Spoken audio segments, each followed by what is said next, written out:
Pak, ajal itu mendekat kepada kita. Sedangkan perjalanan masih panjang. Teman-teman kita sudah di depan, bekalnya banyak sekali. Maksudnya apa? Teman-teman kita sudah ada yang hafal Quran, sholatnya gak putus, malamnya banyak tahajud, puasanya gak putus, sunnahnya dikerjakan. Kita ini, ya Allah, mau bangun tidur aja susah ya Allah. Mau tahajud aja susah. Sementara ajal datang semakin dekat. Pak, bangun Pak. Bangun Pak, takutnya kita meninggal malam ini. Kita gak bisa menyusul teman-teman kita yang sudah di depan. Itu istri bangunkan suaminya. Ada lagi yang suami mau kerja, dibisikin istrinya. Pak, jangan sampai cari yang haram ya. Papa nggak bawa apa-apapun ke rumah di hari ini. Kami keluarga akan sabar. Mama akan tenangkan pada keluarga supaya sabar. Tapi Pak, kami nggak akan kuat merasakan sedetik pun di neraka jika Papa bawa yang haram ke rumah. Masya Allah. Nah ini disebutkan pengingat itu 7 kali. Di 7 ayat berbeda untuk mengingatkan setiap hari ingat wafat. Setiap hari ingat pulang. Setiap hari kita akan mengalami suasana di alam kubur. Jangan sampai meninggalkan dunia dalam keadaan yang terancam. Jangan sampai lalai. Sudah masuk alam kubur baru sadar. Nanti kamu sadar, jangan sampai menyesal saat masuk alam kubur. Makabir itu jamak dari kubur. Hatta zurtumul makabir. Baru nyadar setelah di kuburan. Fa'asaddaqa aku minas solihin. Ya, kalau Rabbi rji'un, ya Allah pengen balik lagi. Saya pengen merubah amalan saya. Telat Joni. Wah, kayak yang pernah ke alam kubur saja. Terserah Anda. Tapi kalau nanti di alam kubur, minimal Anda tahu dulu sekarang. Ya kan? Minimal tahu dulu. Kalau mau merasakan nanti aja setelah ke kubur. Saya cuma mengingatkan apa yang Allah sampaikan. Apa yang Allah sampaikan? An-naru yu'raduna 'alaiha ghudwan wa 'ashiyya. Kalau ada yang masih begitu dan Anda lihat diingatkan susah, masih menampakkan kemaksiatan, Allah langsung memberikan ancamannya. Kalau dia bertahan demikian sampai dengan wafat, enggak usah disolatkan. Jangan sampai berdiri di depan kuburnya katanya.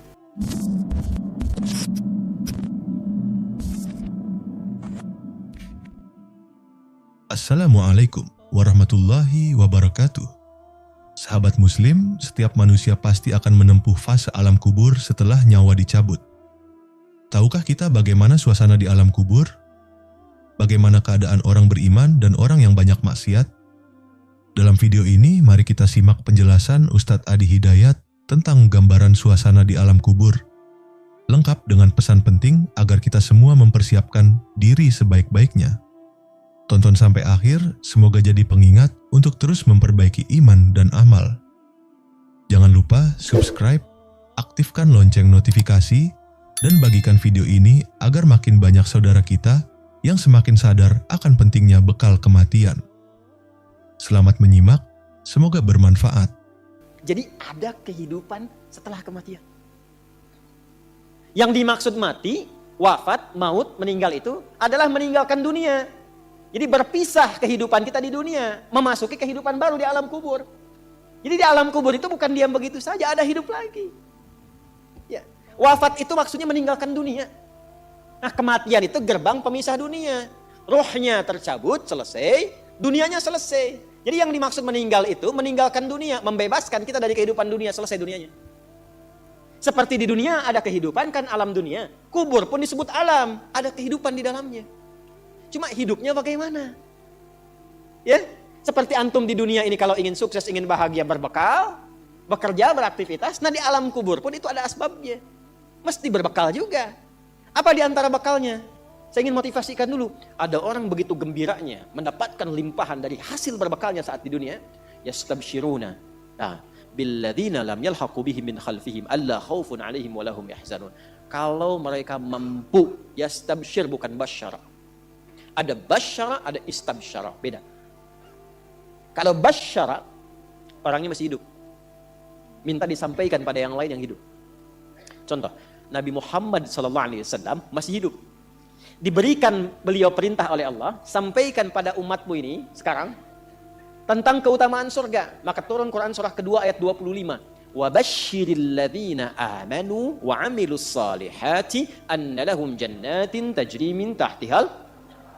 Tapi kalau kalimatnya menggunakan istabsyara, itu umumnya bermakna ingin menyampaikan tapi tak punya kemampuan menyampaikan karena keadaannya sudah berbeda. Perhatikan detailnya bahasa Quran. Orang yang wafat yang menjadikan hidupnya berdedikasi untuk menaati Allah, di alam kubur diberikan kenikmatan, saking nikmatnya pengen kasih tahu yang masih hidup. Wa yastabsyiruna billadzina lam yalhaqu bihim min khalfihim. Mereka ingin menyampaikan pada yang masih hidup, gak usah nangis. Jangan banyak meratap. Saya ini sudah mendapatkan kesenangan melebihi apa yang pernah kita dapati saat di situ itu. Kalau bisa cepat ke sini, itu kalimatnya. Kalau bisa cepat ke sini. Alla khaufun alaihim walahum yahzanun. Enggak usah takut dengan kematian. Jangan banyak nangisi saya. Jangan banyak meratapi saya. Itu kalimatnya. Dan di antara mereka ada yang Allah jaga sampai ke jasad-jasadnya. Saya bersaksi demi Allah, Anda boleh catat kalimat ini. Saya kemarin waktu ke Mekah, alhamdulillah Allah tunjukkan beberapa. Ya, saya diantaranya berziarah ke makam Kiai Haji Maimun Zubair Bahmun, termasuk ke ibunda tercinta Sayyidah Khadijah.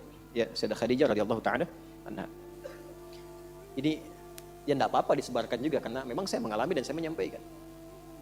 Saya begitu melewati pemakaman-pemakaman, lalu di makamnya Mbah Mun itu, kemudian kita di situ berdoa kebaikan. Ya kan adab kita kalau sama ulama nggak mungkin minta ampunan. Adabnya kan tambahkan kemuliaan, tambahkan cahaya, itu kan? Ya kan? Dan telah selesai kan? Baik. Itu bau harum yang saya dapat. Wangi. Supaya saya tanya teman-teman, antum pakai parfum apa? Nggak ada. Wangi makamnya. Ya. Dan saya datang ke situ itu di waktu yang memang dilarang berkunjung. Pada zuhur. Kunjungan itu ba'da subuh dengan ba'da asar. Baru ada orang berkunjung. Dia tahu kalau ngasih minyak wangi ke situ itu tidak mungkin lah. Walaupun ada tuh kena panas selesai gitu. Ini waktunya datang ke situ ditolak. Kata bukan waktu kunjungan. Terus saya sampaikan ada ini saudara kami meninggal ayahnya di sini dan dimakamkan di sini. Saya ingin berziarah. Nah kita pakai jubah, pakai sorban putih itu biasanya kalau di sana imam. Singkatnya diperkenankan masuk. Ya, cuma saya berempat itu. Ya, saya 2 pendamping 2, kemudian 1 sahabat kami Pak Mukhlis Hasim, ayahnya Ustaz Hasim Yahya. Orang baik, orang saleh, tinggal 30 tahun di Mekah. Ya, jadi ustaz, dai, wafat, punya 3 permintaan.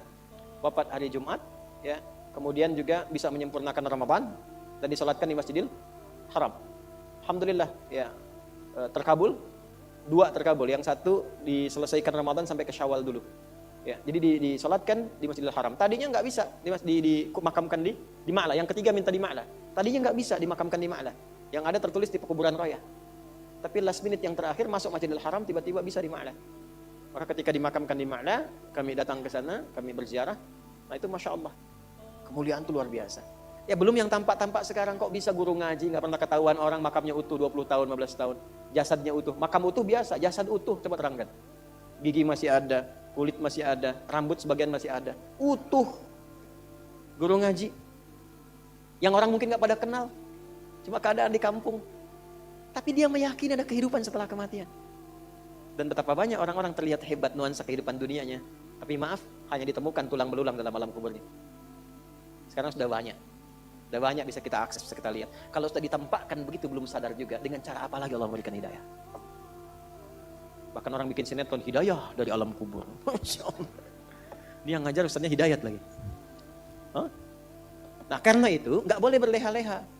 Maka ini yang senang ini. Ini yang, kalau nggak percaya, ikutin aja dulu. Nggak ada ruginya atau meninggal juga. Nggak ada ruginya kan? Atau meninggal juga. Dan kegiatan kita nggak berubah. Antum yang ke kampus juga. Cuman kita merubah caranya. Kita niatkan karena Allah. Innamal a'malu bin. Iya kan tetap ke kampus yang sama. Belajar di tempat yang sama. Ujian dengan soal yang sama. Nggak ada ruginya. Yang meningkat apa? Kualitasnya. Yang meningkat semangatnya. Meninggal juga sama-sama meninggal juga. Jadi kalau kita ikhtiarkan dari sekarang, tidak merubah keadaan dunia kita. Yang presiden tetap presiden. Yang bupati tetap bupati. Yang pebisnis tetap pebisnis. Nggak merubah keadaan kita. Lebih berkualitas dunianya, saat meninggal punya jaminan. Yang kasihan tuh yang nggak punya harapan. Nggak ada kehidupan setelah kubur. Dunia nikmati. Terus ente setelah meninggal dunia kemana? Itu gimana nanti? Nggak punya harapan. Yang begitu jangan diikutin. Orang nggak punya harapan diikutin. Orang nggak jelas tuh jangan diikuti. Kita tuh punya dasar pengetahuan. Quran surah 17 ayat 36. Wala taqfu ma laysa laka bihi ilmun. Inna sam'a wal basara wal fu'ada kullu ulaika kana anhu mas'ula. Nah sekarang itu teman-teman kita punya harapan. Diterangkan dari sekarang.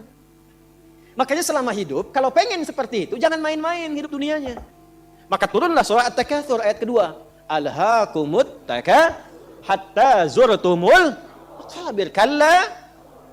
Jangan sampai lalai. Sudah masuk alam kubur baru sadar.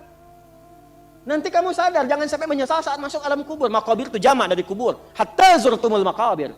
Baru nyadar setelah di kuburan. Wa as-saddaqu wa akum minas solihin. Ya, kalau Rabbir Ji'un ya Allah pengen balik lagi. Saya pengen merubah amalan saya. Telat Joni. Dengan?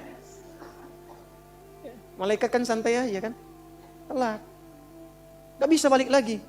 Nah, apa yang melalaikan seseorang sampai kemudian baru sadar di alam kubur? Di antaranya apa? Alhaakumut. Nah, terlalu tertambat hatinya dengan dunia. Harta. Gak dilarang memperbanyak harta, silahkan banyakin. Tapi untuk apa? Fisabilillah. Taati Allah dengan harta itu. Maaf, jangan kebayang kalau fisabilillah itu untuk infak saja. Cari kotak masjid, ya setanah kusir. Nggak begitu, kan ada konsepnya. Ini untuk yang di keluarga. Bagaimana kenyamanan di rumah, bikin rumah yang nyaman sehingga punya musalla. Ya, anak-anak sekolahkan di tempatnya mengenal Allah, tingkatkan kualitasnya. Pakai untuk umrah, pakai untuk haji. Lihat saudara-saudara di samping. Setelah itu lebarkan. Baru ada babnya lagi setelah orang tua, saudara, kerabat, ada anak yatim, baru dibuka untuk umum. Itu ada palanya. Nah sekarang pandai-pandai dengan harta, antum menghitung kebutuhan sebulannya berapa. Tabungan pemetaannya berapa. Nah yang lewat dari situ, itu titipan Allah, bekal antum untuk mendapatkan ridhonya. Sebelum diambil. Antum gaji 30 juta, kebutuhan rumah tangga 15 juta, tabungan 5 juta. 10 juta itu bekal tabungan antum untuk akhirat. Maka babnya keluarkan di Quran. Apa bab ibadah lewat harta? Tunggangi itu. Jangan terlalu bergantung. Nanti begitu meninggal baru sadar. Mau balik lagi nggak bisa. Antum sekarang punya kedudukan. Suatu saat hilang kedudukan itu. Pelajari bab tentang fikih kedudukan. Bagaimana menaati Allah lewat kedudukan. Bikin kebijakan yang baik. Sebelum meninggal. Antum lagi belajar sekarang. Taati Allah lewat ilmu. Bagaimana cara belajar yang benar. Sebelum meninggal. Inilah hatta zurtumul maqabir. Jangan bangga mengumpul-ngumpulkan. Takasur itu gemar mengumpul-ngumpulkan. Koleksi, ngitung-ngitung. Maaf ya, nanti ngitung-ngitungnya di Al-Adiyat. Kita lihat nanti. Yang pertama, ada motivasi hidupnya mengumpulkan kekayaan dunia saja. Alhaakumut takasur. Ngumpulkan nilai, ngumpulkan gelar, ngumpulkan ijazah. Orang ustaz ngajar ngumpulkan jamaah. Cuman pengen jamaahnya banyak. Cuman pengen terkumpul popularitas. Sekarang mengumpulkan subscriber. Ustaz pun gak bebas itu. Gak bebas. Hati-hati, gak bebas dengan ini. Hati-hati. Ada yang kerja ngumpulkan harta aja. Ya? Ada yang ngumpulkan, hitung sebanyak-banyaknya. Sampai lupa. Tidak menjadikan semua itu sebagai bekal pulang. Selanjutnya. Al-Adiyat ayat 9. Afala ya'lamu idza bu'athira ma fil qubur wa hussila ma fis. Ini untuk pelaku maksiat.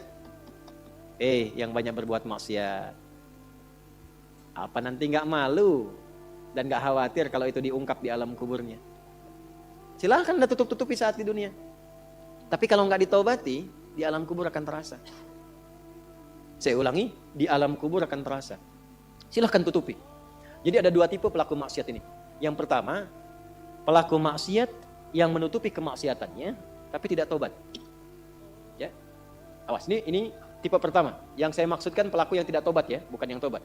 Jadi pelaku maksiat, dia sadar dia maksiat. Dia bisa tutupi dari manusia, tapi dia pilih nggak taubat. Nah ini nanti akan diungkap di alam kubur dan diberikan satu muqaddimah azab nerakanya. Yang kedua, pelaku maksiat yang sadar dengan maksiatnya dan secara terbuka dia bermaksiat. Karena merasa kuat dengan menunaikan atau mengerjakan perbuatan maksiat itu. Ya. Biasanya nanti ada kita akan lihat nih. Ya, nanti di Quran banyak tipenya. Ada yang punya kedudukan, ada yang punya harta, karena merasa banyak harta dia bisa bayar. Sehingga nyaman dengan maksiat. Ya? Terancam, bayar, selesai. Ada yang mau menyakiti, bayar, selesai. Ada yang mau protes, bayar, selesai. Dia merasa bisa bayar, itu ada. Dan tokoh tertingginya Qarun kan? Ya, tokoh tertinggi siapa? Qarun. Nanti ada ayat di Quran banyak sekali, banyak. Termasuk nanti fase Madinah. Ya, di Ali Imran tuh banyak sekali. Yang kedua yang punya kedudukan. Ya, contoh tertingginya Firaun. Dia merasa punya kedudukan, merasa punya segalanya. Setelah itu dia tampakkan kemungkaran, berbuat maksiat. Karena merasa bahwa tidak akan ada yang bisa menghalangi dengan kedudukan itu. Nah itu dua tipe seperti itu. Turunlah kemudian surah Al-Adiyat ini salah satunya. Afala ya'lamu idza bu'athira ma fil wa hussila ma fis. Akan diungkap suatu saat nanti. Kalaupun Anda tutupi. Tapi bagi yang terakhir. Perhatikan baik-baik. Bagi yang merasa nyaman dengan kekuatannya. Baik itu kedudukan ataupun harta. Sehingga terang-terangan berbuat maksiat. Dan merasa tidak ada yang mampu untuk mencegahnya. Itu saat masuk kuburnya langsung ditampakkan neraka pagi dan petangnya. Di surah Ghafir, surah ke-40, ayat 46. An-naru yu'raduna 'alaiha ghuduwan wa 'ashiyya. Hati-hati. Ya, hati-hati. Wa yauma taqumu as-sa'atu adkhilu ala fir'auna ashaddal 'adzab. Ya, dicontohkan langsung Fir'aun dan koleganya. Kolega Fir'aun itu ada beberapa jenis. Satu, pemodalnya, pengusaha yang zalim. Itu namanya Qarun. Jadi biasanya kalau ada penguasa zalim di backing oleh pengusaha gelap misalnya, itu sudah komplit tuh keburukannya. Ya. Nah ini dikisahkannya dengan Qarun yang pengusaha gelapnya. Kemudian ada pemikir yang menyimpangnya. Ya, pemikir yang menyimpang. Jadi ada intelektual yang hanya menguatkan kebijakan-kebijakan buruk saja supaya ini jalan. Orientasinya dunia. Ya. Siapa? Haman, sekaligus jenderalnya juga, Haman. Kisah Ba'lam berbeda nanti. Nah, ini disebut dengan koleganya ala Firaun. Jadi biasanya, hati-hati, fikihnya maksudnya begini. Kedudukan itu kalau sudah semakin tinggi, kedudukan yang semakin tinggi, maka di antara ujiannya adalah ada potensi-potensi yang mengajak pada penyimpangan. Dan dengan kedudukan itu, biasanya suka ada dorongan-dorongan menggunakan kedudukan untuk berbuat mungkar dan tampak kemungkaran itu. Yang paling bahaya kalau itu tidak banyak disadari sehingga merasa kuat untuk berbuat yang salah. Itu bahaya. Pun demikian, harta banyak itu potensi menghadirkan ujian, dan di antara ujian itu ada dorongan untuk menyimpang. Ya, bukan hanya ria, pamer, tidak, tapi menggunakan harta dengan cara yang tidak benar. Nyogok, menghambat keburukan, bagus, tapi mendatangkan kemaksiatan, buruk. Yang lain lagi apa? Ilmu bagus, tapi ditempatkan di tempat yang tidak bagus, bahaya. Nah, orang-orang seperti ini menggunakan ilmunya untuk bermaksiat terang-terangan, ya. Bahkan nanti ada yang menggunakan ilmunya untuk membela orang menyimpang, ada. Ya. Di zaman Nabi itu ada buzzer. Zaman Nabi. Ya, yang memang dibayar untuk apa? Untuk menjegal dakwahnya Nabi. Dan untuk memberikan satu gambaran buruk, citra buruk tentang Nabi. Buka surah Al-Imran ayat 107, 108, 109, 110. Ya. Ada yastakhfuna minan nasi wa la yastakhfuna minallahi wa huwa ma'hum idh yubayyituna ma la yarda minal qaul. Jadi kerjaannya apa? Kerjaannya kumpul-kumpul. Mereka menganggap bahwa itu aman dari Allah. Ya, untuk merendahkan Nabi. Mereka merasa punya pelindung. Ya. Mereka punya rasa punya pelindung. Ayat sebelumnya kan wala tujadil 'anil ladzina yahtanuna anfusahum. Itu kecaman kepada orang-orang pintar yang membela orang-orang yang suka menyoal. Jadi ada bazar yang kalau malam-malam suka kumpul, suka merumuskan bagaimana cara merendahkan Nabi, bagaimana cara merusak citra Nabi. Nah, setelah mereka tampil, itu dibela, di backing orang-orang pintar yang bahkan menguatkan tindakan mereka. Dan saking sayangnya di antara mereka ada yang mengaku muslim. Itulah yang masuk pada golongan Abdullah bin Ubay bin Salul yang munafik itu. Nah, kalau nggak disebutkan kapan kejadiannya, siapa orangnya, itu tandanya akan muncul lagi di kemudian hari keadaan-keadaan serupa dengan tokoh yang berbeda. Itu mesti hati-hati. Ya. Nah, itu orang-orang pintar yang mengaku muslim, ya, bahkan yang non muslimnya itu diminta berpikir, ha antum haula'i, ya, tuhibbunakum wa la yuhibbunakum. Hei, ha antum haula'i jadaltum anhum fil hayatid dunya. Engkau ini kenapa sih membela mereka dengan ilmumu? Maka apakah engkau bisa menggunakan ilmumu untuk mendebat Allah di hari kiamat nanti? Pertanggungjawabannya bagaimana? Yang pintar ditanya oleh Allah, yang kepintarannya dipakai untuk maksiat, itu akan dihisab oleh Allah. Ya, kalau bahasa bebasnya begini, coba pakai lagi kepintaranmu itu untuk membela mereka di hadapanku. Hati-hati. Nah, apa yang terjadi pada orang seperti ini? Kalau dia tidak bertobat, makanya kalau ada kita doakan. Bukan sibuk mencela. Bukan menutup peluang mereka untuk bertobat. Selama masih hidup, masih punya hak untuk saleh. Makanya jangan libatkan diri kita pada perdebatan yang tidak bermutu. Jangan rendahkan orang, walaupun dia pelaku maksiat. Minimal kita doakan, tunjukkan jalan yang benar. Setelah itu abaikan. Itu ayat Qur'annya demikian. Quran surah keempat ayat 140. Ya, wa qad nazzala 'alaikum fil kitabi an idza sami'tum ayatillahi yukfaru biha wa yustahza'u biha fala taq'udu ma'ahum hatta yahudu fi haditsin ghairi innakum idzam mithluhum innallaha jami'ul munafiqina wal kafirina fi jahannam jami'a. Kalau ada orang usil menyoal agama, mengolok-olok dan sebagainya, cukup tinggalkan, jangan banyak dikomeni, jangan banyak direndahkan, jangan banyak dicaci. Mencela yang sudah tercela itu buang-buang energi. Kalau mau doakan supaya sadar, atau terangkan yang benar, setelah itu abaikan. Quran itu indah sekali. Tapi kalau mereka nggak tobat, kita kasih tahu, ini ada ayatnya. Wah, kayak yang pernah ke alam kubur saja, ya terserah Anda. Tapi kalau nanti di alam kubur, minimal Anda tahu dulu sekarang. Ya kan? Minimal tahu dulu. Kalau mau merasakan nanti aja setelah ke kubur. Saya cuma mengingatkan apa yang Allah sampaikan. Apa yang Allah sampaikan? An-naru yu'raduna 'alaiha ghudwan wa 'ashiyya. Ditampakkan neraka jahanam pagi dan petang. Jadi setiap waktu cuma neraka aja tampak. Pernah dengar nggak kalimat ini? Nggak ada tuh siksa kubur, yang ada cuma tidur aja. Pernah dengar? Bagaimana cara menjawabnya? Gampang. Kalau ada yang mengatakan nggak ada siksa kubur, yang ada cuma tidur saja, maka tanyakan pada mereka, kira-kira kalau kamu tidur ketemu kuntilanak botak, yang jeleknya naudzubillah, terus teriak-teriak di depan muka kamu, kamu pengen cepat bangun atau tidur terus? Biasanya kalau mimpi buruk bangun atau tidur terus? Bangun tuh karena takut atau tidak? Merasa tersiksa tidak? Maka tidak ada siksa yang paling pedih kecuali saat orang, berada di alam kuburnya tak bisa bangun lagi, ditampakkan neraka terus di alam kuburnya. Bukankah itu siksaan? Jadi nggak usah bicara tentang man rabbuka man imamuka ma kita buka. Gampangnya ente kalau tidur mimpinya ketemu neraka jahanam terus dari pagi sampai terus dan nggak bisa bangun-bangun, tersiksa nggak? Nah itulah gambaran pertama yang disampaikan dalam Al-Quran. Jadi orang-orang yang maaf sekali gemar mengumpulkan harta hanya untuk pamer saja, untuk mengoleksi dunia, tak pernah punya visi hidup untuk pulang, maka mesti hati-hati. Alhaakumut takatsur. Orang yang maksiat terbuka nggak mau sadar mesti hati-hati, ya, karena cara pulangnya itu berbeda. Teruskan. Quran surah Al-Infitar ayat keempat. Ketiga, kan 8 ya semua ya. Wa idzal quburu bu'thirat. Al-Infitar ayat keempat. Apabila yang dikubur itu sudah terungkap, terbuka semua. Maksudnya selesai. Terbelah. Ini kiamat. Jadi dikubur pun gak selamanya. Ya.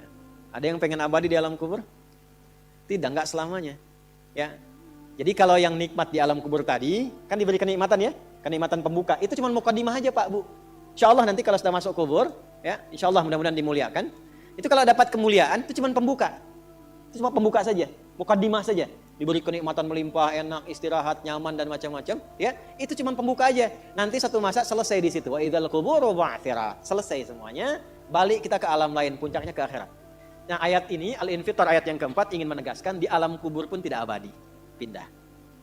Oh, berarti yang pelaku maksiat tadi menyimpulkan, enggak apa-apa kan cuma sementara mimpinya bangun. Iya, Cepi, cuma saat bangun lebih dahsyat. Jadi yang dimimpi keluar semua. Ya.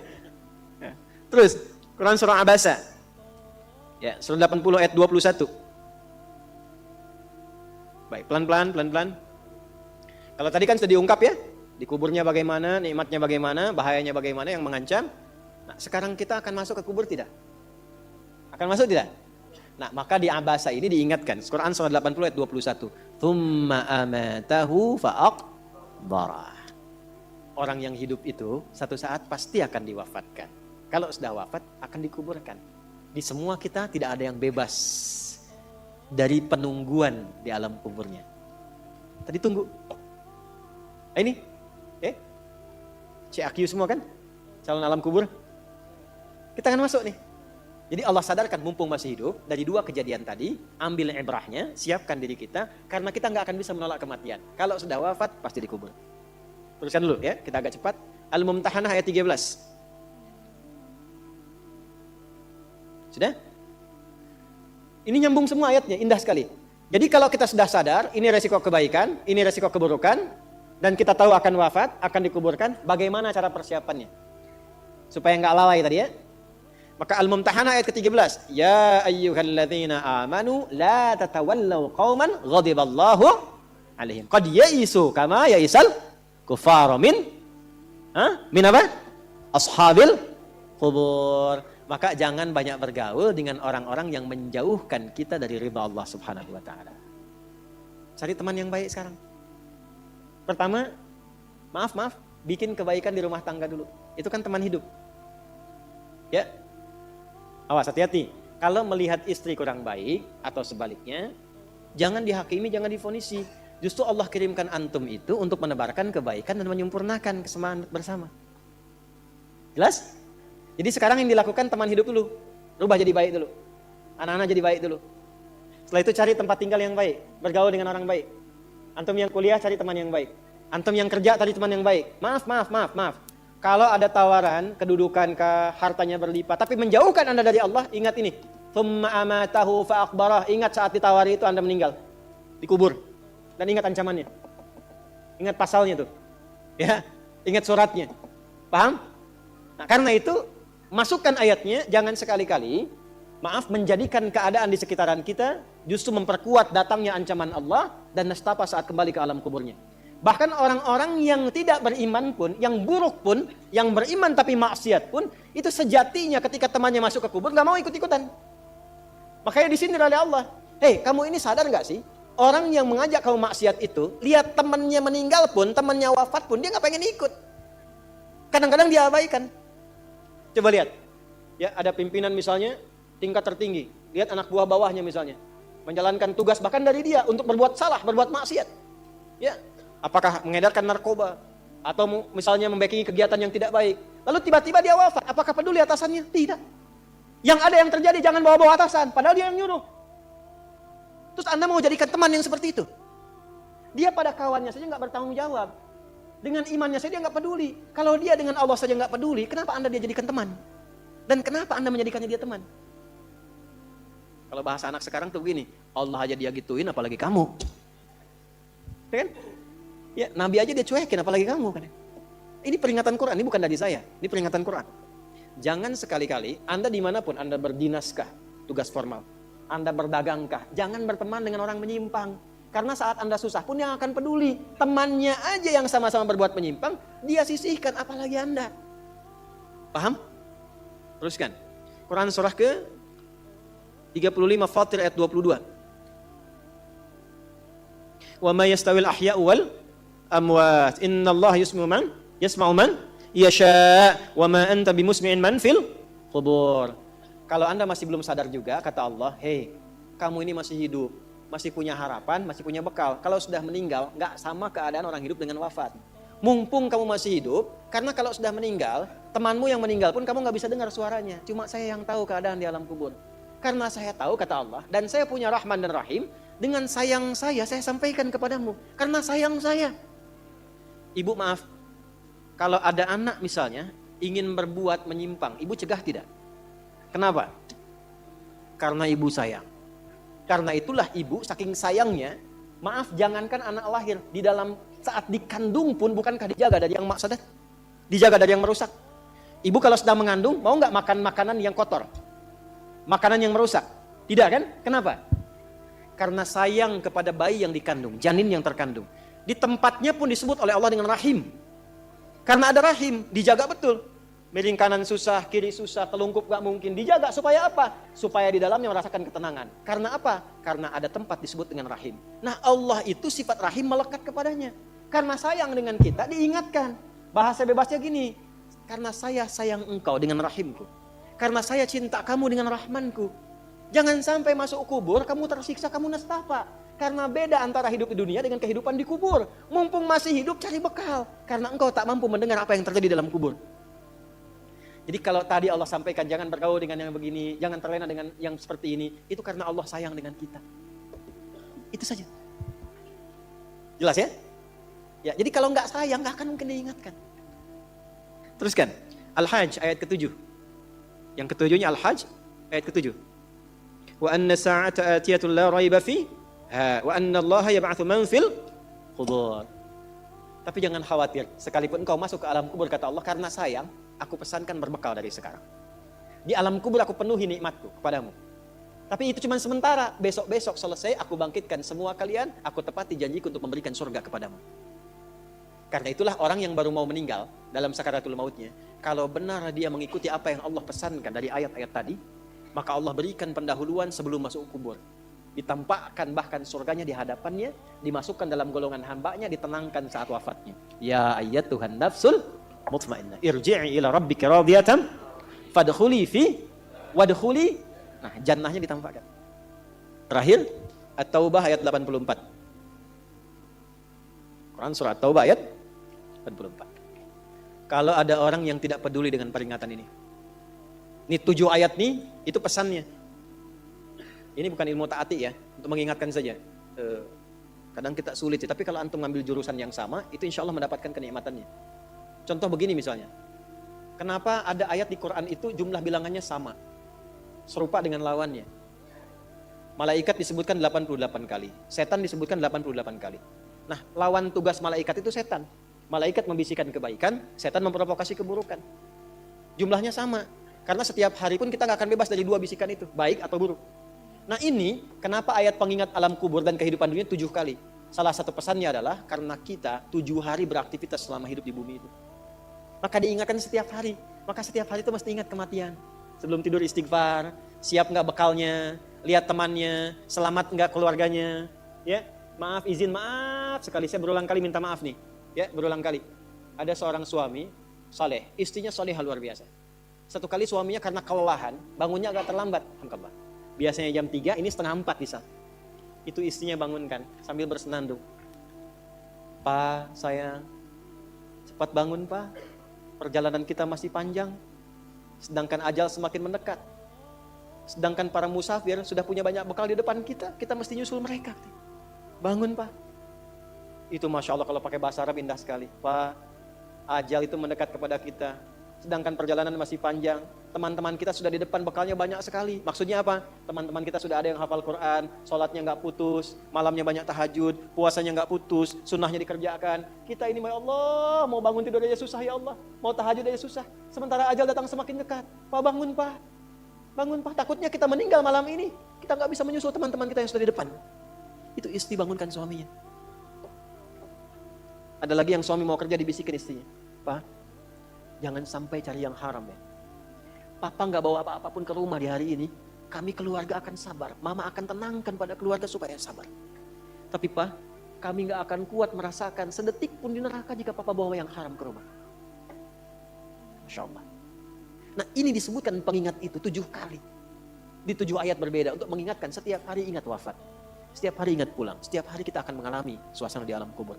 Jangan sampai meninggalkan dunia dalam keadaan yang terancam. Kalau masih nggak sadar juga dengan pengingat ini, muncul ayat ke-8. Muncul ayat ke-8. Di At-Taubah ayat 84. Tempatnya pun At-Taubah. Ngajak taubat dulu sebelum diingatkan. Tapi dasar karena nggak pengen taubat juga, maka munculnya ancaman. Kalau ada yang masih nggak peduli, bahkan ada orang Islam yang masih bertahan dengan keburukannya, menampakkan ke orang lain dengan sifat nifaknya, maka turun ayatnya. Wala tusalli ala ahadim minhum mata abada. Wala taqum ala qabri. Allahu akbar. Innahum kafaru billahi wa rasuli wa matu wa hum fasiqun. Kalau ada yang masih begitu, dan Anda lihat diingatkan susah, masih menampakkan kemaksiatan, Allah langsung memberikan ancamannya. Kalau dia bertahan demikian sampai dengan wafat, gak usah disolatkan. Jangan sampai berdiri di depan kuburnya katanya. Kurang apa lagi? Tiap hari diingatkan, 7 kali, 7 hari beraktivitas, 7 kali diingatkan, diberikan kasih sayang, diarahkan pada yang benar, ditunggu sampai tobat, tapi masih mengancam, masih menampakkan kehebatannya sampai dia wafat. Maka peringatannya apa? Orang-orang yang sengaja menantang berbuat maksiat, menghalalkan dosa yang besar, itu dihukumi oleh Quran. Kafaru billah. Yang menghalalkan dosa besar itu dihukumi kufur. Tapi jangan sembarangan, ya, jangan sembarangan menghukumi. Karena ada yang punya otoritas di situ. Gak boleh Anda sembarangan, ini kufur, ini togut, ini gak boleh. Gak boleh. Ada yang punya otoritas. Dan ada yang paham fikihnya. Gak boleh sembarangan. Hati-hati kalau ada aliran mengajak Anda, ini togut, ini aja, bunuh aja, tembak aja. Tinggalkan itu. Tinggalkan. Karena ada yang punya otoritas untuk menentukan klasifikasi mana yang benar, mana yang salah, mana yang ini, mana yang begitu. Jangan sampai terbawa pada aliran demikian. Jelas ya? Baik. Tapi kalau ada yang nekat berbuat maksiat sampai wafat, kata Allah, Nabi pun sampai dilarang. Jadi ini ayat turun tentang Abdullah bin Ubay bin Salul, yang hidupnya mengaku muslim tapi banyak sekali menyakiti Nabi. Banyak berbuat maksiat, bahkan merencanakan pembunuhan kepada Nabi. Ditampakkan oleh Allah, begitu Nabi ingin menampakkan sisi kemanusiaan dengan menyolatkannya, turunlah ayat ini. Jangan disolatkan Muhammad. Jangan disolatkan. Biarin aja sama teman-temannya. Jadi biasanya orang munafik ketemu munafik lagi. Ketemu munafik lagi. Hati-hati. Jangan sampai menyolatkan itu sama munafik, sama berbuat maksiat. Orang Islam dilarang yang beriman yang baik, bahkan wala taqum ala qabri. Ke kuburnya pun jangan diantar. Jangan berdiri di depannya. Jangan sampai terancam demikian. Karena itu kalaupun ada yang nampak ciri-cirinya, kita doakan supaya kembali ke jalan yang benar. Kita tunjukkan kebaikan dengan lemah lembut. Supaya dengan itu sadar dan menjadi bagian dari orang-orang beriman yang mendapatkan ridha Allah Subhanahu wa taala. Apalagi kalau itu bagian dari keluarga. Paham?